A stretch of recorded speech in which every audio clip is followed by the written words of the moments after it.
This is Publius Huldah on the hazards and the facts of an Article 5 convention. So now the time is ripe for the forces of the New World Order to move in for the final kill to get rid of our Constitution. That Constitution is the only thing, other than the mercy of God, remaining which stands between us and hell of the New World Order. If Congress calls a convention under Article 5, U.S. Constitution, our present Constitution of 1787 can, and almost certainly will, be replaced with a new Constitution. 3. Congress is the body which has the constitutional authority to call, organize, and set up an Article 5 convention. Congress, the same Congress which is now controlled by those who egg on the insurrections which are destroying our cities and intimidating the inhabitants. And it is that Congress which has the power to determine how delegates to an Article 5 convention are selected, and even who they will be. The Constitution is explicit. Article 5 grants to Congress the power to call the convention. Article 1, Section 8, last clause, grants to Congress the power to make the laws necessary and proper to carry out its power to organize and set up the convention. Accordingly, the Congressional Research Service report of April 11, 2014, link, recognizes. First, Article 5 delegates important and exclusive authority over the amendment process to Congress. Second, Congress has traditionally laid claim to broad responsibilities in connection with a convention, including 4. Determining the number and selection process for its delegates. P.4.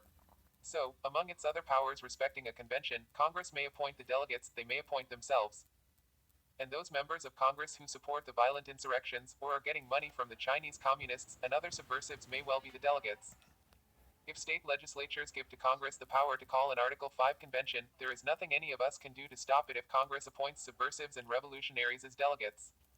And while Congress is deciding who the delegates will be, and where the convention will meet, what will be going on outside the Capitol building. Busloads of armed and violent Antifa and BLM rioters were sent into Minneapolis to intimidate the jury in the Chauvin trial, for and to commit murder, mayhem, and burn down the city in the event Chauvin were acquitted. Link. Will these thugs also descend on the District of Columbia when Congress is deciding who the delegates will be?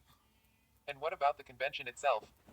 Will the delegates be intimidated by armed and violent Antifa and BLM thugs surrounding the place the convention meets?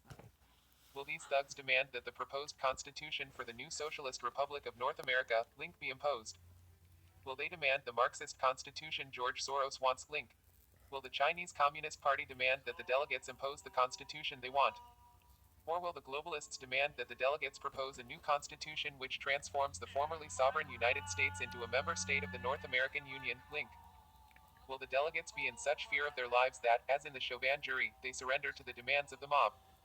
And know this, any constitution has its own mode of ratification. The proposed constitution for the new states of America, link, provides at Article 12, Section 1 that it is ratified by a referendum called by the President. The states don't vote on it, they are dissolved and replaced by regional governments answerable to the new national government.